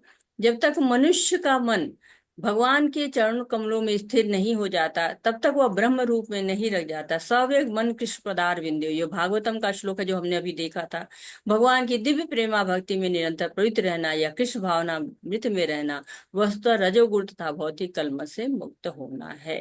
तो क्या बता रहे हैं कि रजोगुण से मुक्त हो जाएंगे, सतोगुण में पहुंच जाएंगे, उससे भी ऊपर भक्ति करेंगे तो शुद्ध सतोगुण में पहुंच जाएंगे। भौतिक कलमश से मुक्त होना तो भगवान की सेवा करने का पहला ही शर्त यही है कि हम भौतिक कलमश से मुक्त हों। जब हम भगवान की सेवा करने लगते हैं तो पहले ही अशुद्धियां हमारी दूर होनी शुरू है। नष्ट प्रायशु भद्रशु नित्यम भागवत सेवया, नित्य जो है वो अगर हम सेवा करते हैं तो हमारी जो है वो अभद्र जितने भी अभद्रेशु हैं, सारे अनर्थ जितने भी हैं वो नष्ट होना शुरू हो जाते हैं। तो करना क्या है, हमें भगवान की सेवा करनी है। हरे कृष्णा। हरे कृष्णा। युञ्जन्नैवं सदात्माने योगी विगतकल्मषः सुखेन ब्रह्म संस्पर्शम् अत्यन्तं सुखमश्नुते। हरे कृष्ण। हरे कृष्णा। 28 नंबर श्लोक।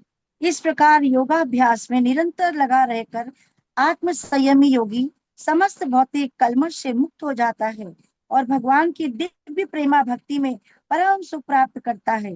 हरे कृष्णा।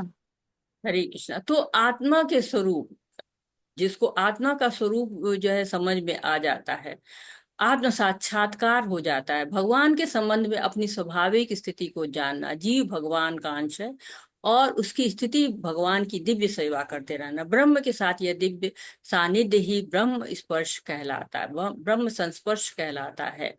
तो जब हम भगवान का अंश अपने आप को समझ लेते हैं तो हमारे ये आत्मा की जिम्मेदारी क्या हो जाती है, आत्मा का परमात्मा के से मिलन। आत्मा का स्वरूप क्या है, कृष्ण दास होना, कृष्ण की नित्य सेवा करना। जब नित्य सेवा करने लगते हैं तब हाँ उसकी जो सोच होती है, जो इच्छा होती है, सब कुछ कृष्ण में हो जाती है। तो वो समाधि की अवस्था हो जाती है, तब उसको पूरी भक्ति प्राप्त होने लगती है, योग हो जाते। तो योग शब्द का जो मतलब ही क्या होता है, जो कहते हैं कि मूल रूट आधार क्या होता है, जोड़ना। किससे जोड़ना, भगवान से जोड़ना, युजनेव, जोड़ लेना। तो दो विपरीत वस्तुएं नहीं जुड़ती है। अगर दो विपरीत स्वभाव होता है तो वो आपस में उनका मेल नहीं खाता है। कब मेल खाता है, जब एक जैसी वस्तुएं होती है, आत्मा और परमात्मा। तब उनका मेल जब होता है, जब वो आत्मा का चेतना परमात्मा के जैसी हो जाती है, तब वो सुखी होती है। अब शरीर पदार्थ के साथ जब तक रहता है, ये शरीर जब मतलब पदार्थ है, और इसके साथ जब तक आत्मा रहती है, आत्मा चेतना है, शरीर क्या पदार्थ है, तो ये इन दोनों का जो मेल होता है वो कभी भी उचित नहीं होता है। वो मेल हमेशा कष्ट में परिवर्तित होता है, द्वंद्वों में परिवर्तित होता है, द्वंद्व झेलता है जीव। हरे कृष्णा। हरे कृष्ण। सर्वभूतस्थम् आत्मानं सर्वभूतानि च आत्मनि इक्ष्यते योगयुक्तात्मा सर्वत्र समदर्शनः। हरे कृष्ण। हरे कृष्णा। 29 नंबर श्लोक। वास्तविक योगी समस्त जीवों में मुझको तथा मुझ में समस्त जीवों को देखता है। निसंदेह स्वरूप सिद्ध व्यक्ति मुझ परमेश्वर को सर्वत्र देखता है। हरे कृष्णा। हरे कृष्ण। तो हृदय में दो लोग रहते हैं, आत्मा रहती है, परमात्मा रहते हैं। तो भगवान सब जगह है, हमारे अंदर भी है, बस हमको देखना है, उनकी शक्तियों को देखना है, उनके विस्तारों को देखना है, उनके अवतारों को याद करना है, उनकी लीलाओं को सुनना है। और जब तक हम उस रिश्ते को याद नहीं करेंगे, भगवान के साथ अपने रिश्ते को याद नहीं करेंगे, संबंध को याद नहीं करेंगे, तब तक हम कष्ट में रहेंगे। जब हम भगवान के साथ अगर अपने संबंध को जान जाते हैं तो हम समझ जाते हैं कि ये भौतिकता के कारण ही सारे कष्ट हैं।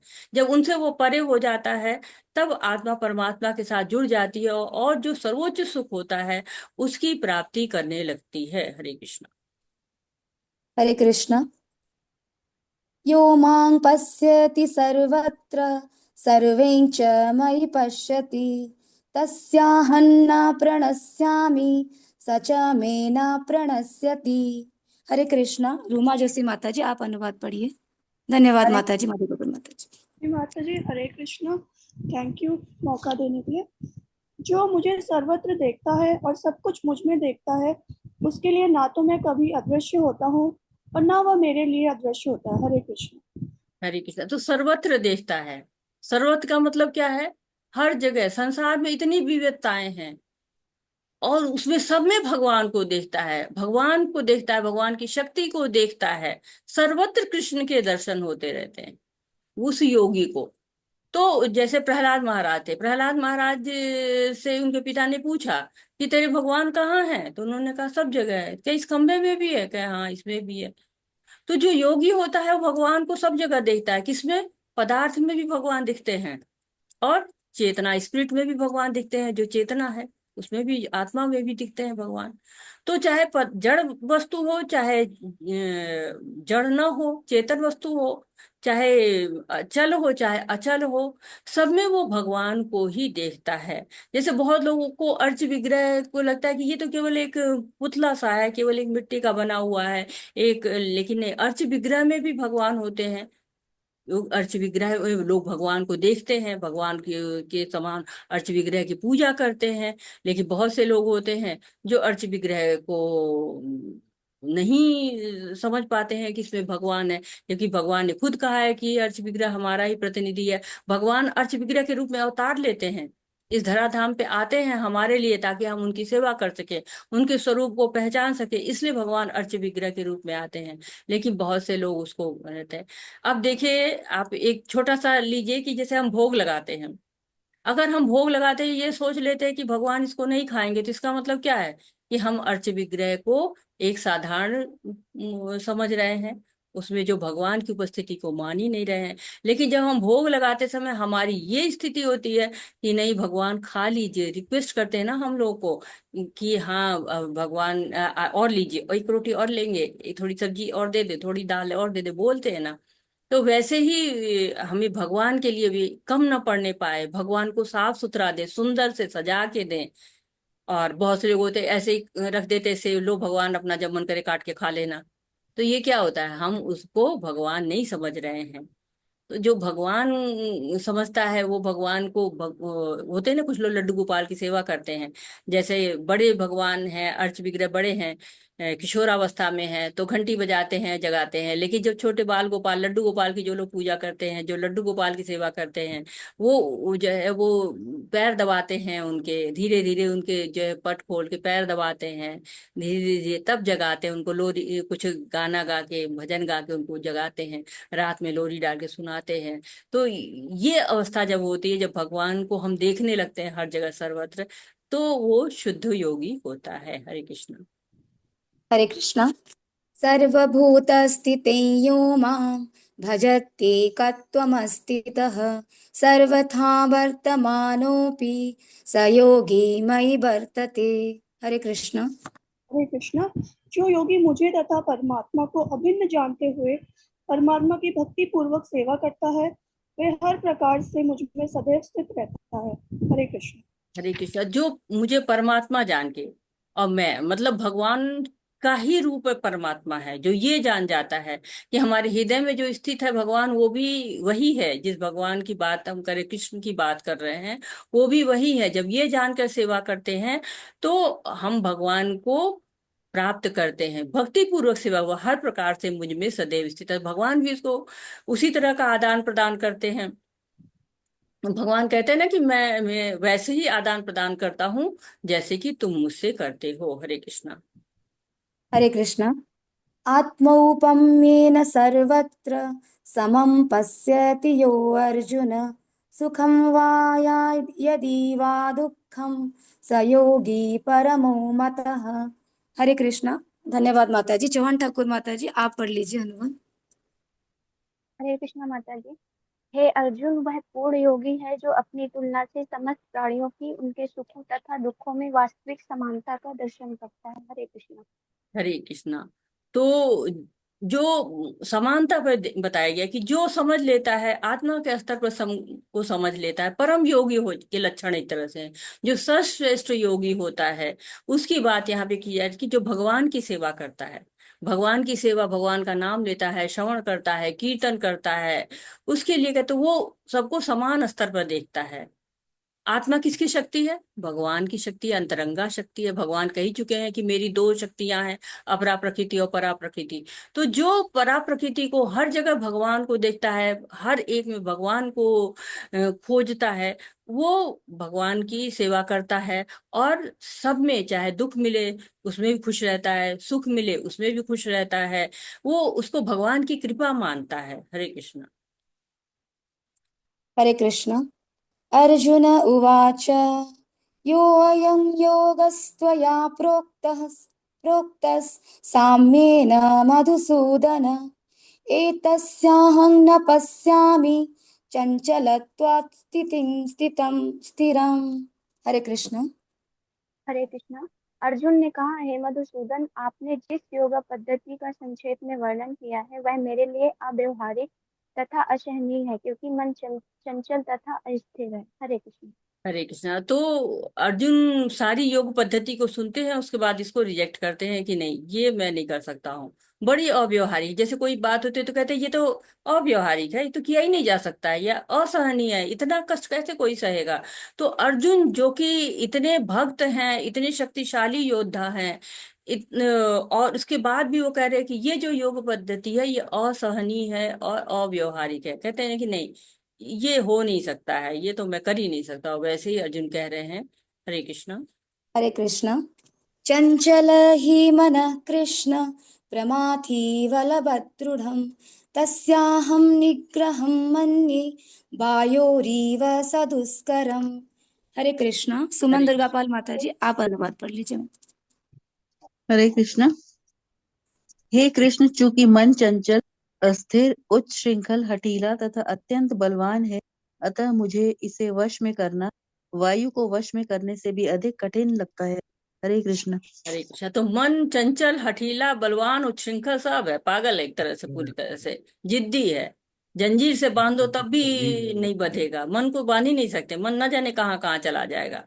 तो ये अर्जुन कह रहे हैं। अर्जुन का मन नहीं वश में है तो हमारा मन तो कितना मुश्किल होगा। 5,000 साल पहले न टीवी है, न फेसबुक है, न व्हाट्सअप है, तो मन को नियंत्रित करना इतना मुश्किल लग रहा है, उनको चंचल लग रहा है, हठीला लग रहा है। तो मन का स्वभाव ही यही होता है, जो आप कहेंगे ना वो उसके उल्टा ही जाएगा। और कई बार देखिए कि लोग मन को कितना समझाते हैं कि, लेकिन फिर भी मन नहीं मानता है, बलपूर्वक जैसे किसी कार्य में लगा देता है, तो इतना चंचल होता है मन। हम चाहते हैं कि हम ये कार्य नहीं करें, फिर भी मन करवा लेता है। तो ये मन कितना हठीला है। और अर्जुन कह रहे हैं कि नहीं, ये मेरे बस में हो ही नहीं सकता। अर्जुन अपनी स्थिति बता रहे हैं, हमारी स्थिति तो उससे भी खराब है, तो हम कैसे उसको बस में लाएंगे, कैसे उसको नियंत्रण में लाएंगे। कहते हैं ना कि मन के हारे हार है, मन के जीते जीत। तो मन को जीतना कितना मुश्किल है। मन जो है वो बुद्धि के नियंत्रण में है, लेकिन बुद्धि भी मारी जाती है। क्यों? क्योंकि मन नहीं मानता है, कहते इसकी तो बुद्धि ही मारी गई है। तो मन इतना हठीला है, इसको कहते हैं वायु को वश में कर सकते हैं। और एक्चुअली वायु देखिए वश में हो ही जा रही है, गैस जगह जगह मिल रही है ना, तो वायु वश में है, लेकिन मन आज तक अभी कोई यंत्र नहीं बन पाया है जिसे मन को कर लिया जाए वश में। हरे कृष्ण। हरे कृष्ण। श्रीभगवानुवाच असंशयं महाबाहो मनो दुर्निग्रहे चलम् अभ्यासेन तु कौन्तेय वैराग्येण च गृह्यते। हरे कृष्ण। भगवान श्री कृष्ण ने कहा, हे महाबाहु कुंती पुत्र, निसंदेह चंचल मन को वश में करना अत्यंत कठिन है, किंतु उपयुक्त अभ्यास द्वारा तथा विरक्ति द्वारा ऐसा संभव है। हरे कृष्ण। हरे कृष्ण। तो भगवान भी मान लेते हैं कि हाँ बहुत चंचल है, लेकिन रास्ता भी बताते हैं कि कैसे इसको कंट्रोल कर सकते हैं। तो भगवत गीता में पहली लाइन समस्या बताती है और दूसरी लाइन में भगवान समाधान बताते हैं। दो रास्ते हैं, अभ्यास और वैराग्य। अभ्यास के द्वारा करत करत अभ्यास थे जड़मति होत सुजान, रसरी आवत जात के सिल पर पड़त निशान। तो जैसे रसरी जो है आती जाती है, सिल पर निशान पड़ जाता है, लेकिन क्या करते हैं, उसके लिए रस्सी को बलिदान देना पड़ता है, रस्सी कट कट जाती है। वैसे अभ्यास में कष्ट होता है, ऐसा नहीं कि कष्ट नहीं होता, अभ्यास में कष्ट होता है, लेकिन हो जाता है। और अभ्यास करते करते वैराग्य अपने आप ही आ जाता है।